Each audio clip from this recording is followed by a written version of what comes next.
Today, we're riding an icon, an absolute legend. Since the introduction of the first model in 1959, the Triumph Bonneville has been the classic British motorcycle. The name comes after Bonneville Salt Flats, where Triumph set many land speed records. And the original bike was called the T100, because that was its top speed in miles per hour.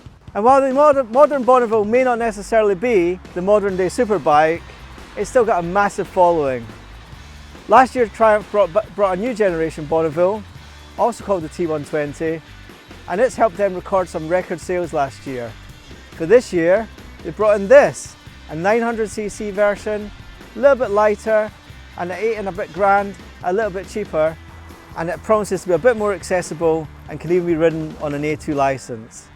Let's take it for a ride.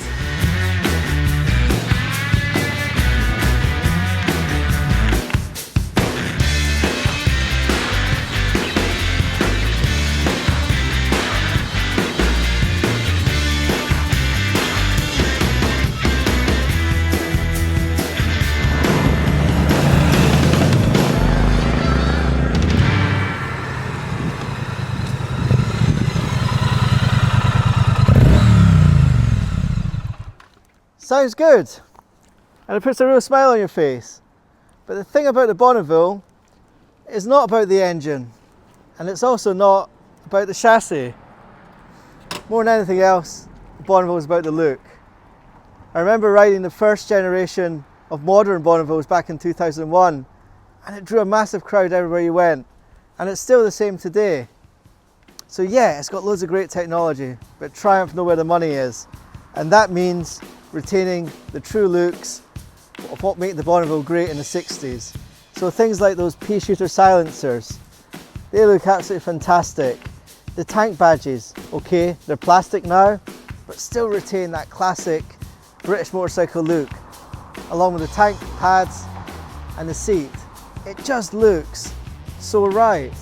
And even though it's a modern bike, it's a bike that's got that classic retro look that is just so now.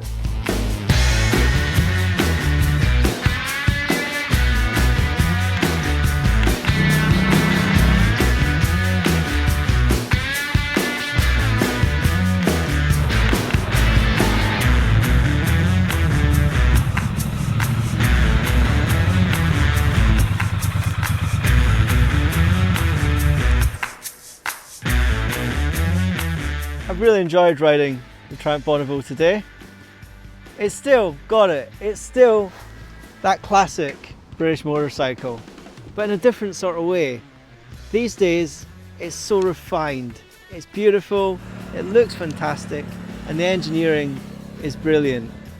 When you compare it to the T120, it has got less power, of course. The T120 claims 80 horsepower, 55 for this, but that's not really the point of this bike. The T100, for many people, will be a city bike. It is a really cool way to get around town. Or as a fantastic Sunday morning A-road swinger, there's not much better. Sure, you lose a little bit of T120 spec. Of course, it's got a smaller engine. There's 5 gears instead of 6. There's 1 front brake disc instead of 2. And little things like there's no centre stand, no rear grab rail, for example. But it's £1.50 cheaper. You know, for me, this is more than enough, and it's only really, I think, if I was taking a pillion on a regular basis that I might want to upgrade to the bigger engine. But otherwise, it's great. It looks fantastic. It feels good. If I'm being a little bit critical, maybe it's just a little bit too good, a little bit too perfect. The competitors from the other, what I would call heritage brands, the engines, they just feel a little bit more connected to you. With this, it sounds great. It's so smooth, it's so beautifully engineered that actually, if you compare it to something like a Harley or a Guzzi, you just don't feel that sort of mechanical connection to the bike. But overall, you know what? Triumph have knocked out the park again with this one.